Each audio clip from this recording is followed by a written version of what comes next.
Assalamualaikum warahmatullahi wabarakatuh. Perkenalkan, nama saya Mutawakil Ilalah. Saya dari Offering C. Di sini saya akan membacakan cerpen yang berjudul Dibungkus Tilam di Atas Nampan Pualam dari kumpulan cerpen Mimpi-Mimpi Lintang karya Andrea Hirata. Sebagaimana kawan telah tahu, aku ini paling tidak menurutku sendiri adalah lelaki yang berikhtiar untuk berbuat baik, patuh pada petua orang tua sejak dulu. Rupanya begitu pula ayahku yang sangat sederhana itu. Katanya, ia selalu menempatkan setiap kata ayah bundanya di atas nampan pualam dan membungkusnya dengan tilam. Dan ternyata, Tuhan menerapkan dalil yang tetap untuk lelaki sepertiku dan ayahku. Yakni, lelaki seperti kami umumnya jarang diganjar dengan ujian yang oleh orang Melayu bilang disebut sebagai cobaan nan tak tertangguhkan. Oleh karena itu, seumpama di koran-koran tersirat berita tentang seorang pria yang sedang bersepeda santai pada minggu pagi yang cerah ceria, tralala trilili, konyong-konyong, tak tahu kenapa sepedanya oleng dan ia terguling ke dalam sumur angker gelap gulita. Tak dipakai lagi, dalamnya 12 meter. Perigi serang jin, bekas tentara Jepang mencemplungkan pribumi. Lelaki priang itu pun berteriak-teriak panik minta tolong. Namun, tak ada yang mendengar ceritanya. Selama 4 hari 4 malam, habislah suaranya. Akhirnya, ia minta tolong lewat kelintingan sepedanya. Kring, kring, lemah menyedihkan. Nauzubillah. Tragedi semacam itu biasanya menimpa orang lain, namun bukan menimpa pria sepertiku dan ayahku.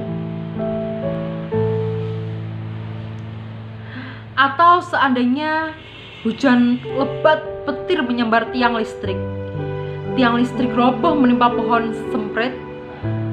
semprit tumbang menimpa pohon mengkudu terjungkal menabrak atap rumah ambrol menimpa blender ambruk menghantam televisi meledak dan seorang lelaki yang tengah duduk manis menonton acara TVRI yang berjudul Aneka Ria Safari kena sambar listrik televisi hitam putih, rambut kumis dan alisnya hangus sehingga ia seperti pendekar Shaolin.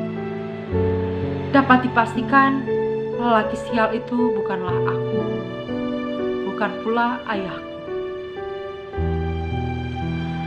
Atau lagi misalnya merebak berita seorang pria keriting yang dilarikan ke rumah sakit. Ambulans meraung-raung, tergopoh-gopoh menuju ruang tanggap darurat. Sebab pria itu ketika makan buah duku, tak tahu kenapa biji duku melenceng masuk ke lubang hidungnya. Hingga ia tersengal-sengal sampai nyaris lunas nyawanya. Hingga pria itu bisa saja abstrut dan keriting. Tapi ia bukan aku. Satu-satunya berita yang pernah melanda ayahku hanyalah soal naik pangkat. Aku kelas 3 SD waktu itu. Bukan main senangnya ayah waktu menerima surat dari Pak Ngajausin bin Jamaluddin Ansori yang merupakan mandor KW maskapai bahwa akan ada promosi bagi kaum kuli tukang ngeceduk pasir di Wasrai. Wasrai dimelayukan dari kata Belanda wasserij yang artinya bengkel pencucian timah. Kuli yang akan naik pangkat salah satunya ayah.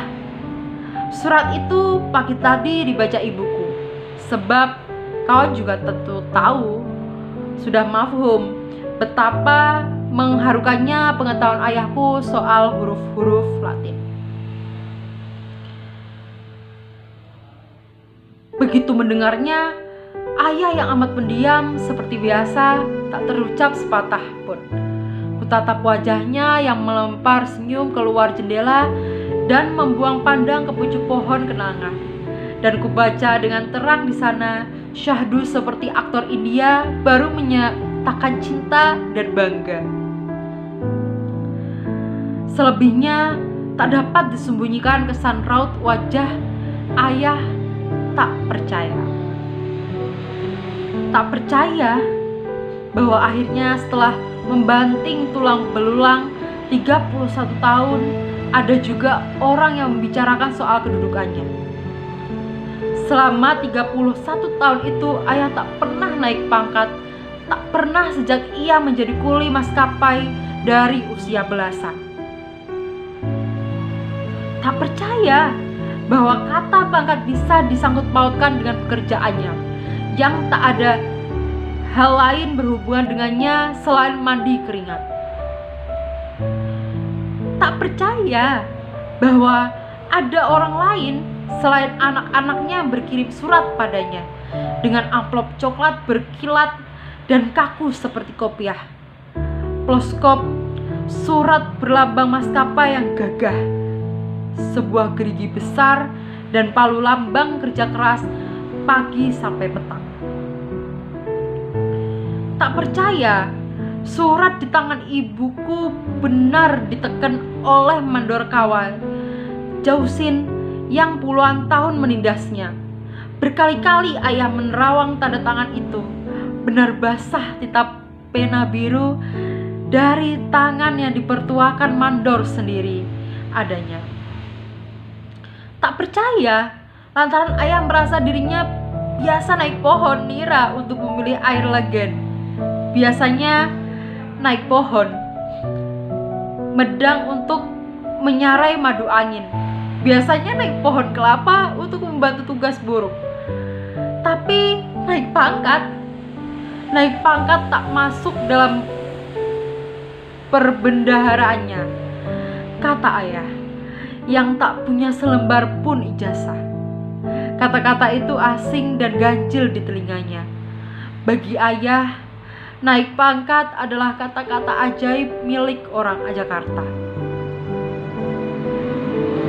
Ayah memalingkan senyumnya dari bingkai jendela padaku. Amboy, inilah yang kutunggu-tunggu. Dan tadi surat itu mengatakan bahwa beserta surat keputusan pengangkatan yang akan diserahkan secara massal Sabtu esok akan dilampirkan pula amplop rapel gaji karena naik pangkat itu harusnya telah terjadi 6 bulan silam. Aku tahu persis senyum ayah untukku hanya bermakna satu hal. Kue hok lopan di atas loyang yang berasap-asap, karya agung orang Hek yang congkak itu, Laumi. Senyum ayah yang bernuansa amplop rapel 6 bulan itu pun lalu terurai-urai menjadi buku tulis. Indah bergaris 3 sempuinya, gambar artis-artis cilik dari ibu kota Jakarta, pensil warna-warni seperti sering kulihat di bawah anak-anak sekolah maskapai timah, penggaris segitiga, jangka, papan halma, dan tas sekolah yang seumur-umur tak pernah kupunya. Ibu pun berdeham-deham sambil membetulkan peniti kebayanya. Kira-kira maksudnya sudah 3 kali lebaran kebaya encimnya itu saja. Ayah membalas semuanya dengan senyum nan menawan. Beres demikian arti senyum terakhir yang mengesankan itu, aku melonjak girang. Ayah melangkah meninggalkan dapur. Aku mengikuti setiap langkah bangganya. Aku tahu persis rapel buruh itu hanyalah segepak uang receh. Namun ayahku, ayah juara yang tak pernah bicara, selalu mampu mengubah hal-hal sederhana menjadi begitu mempesona.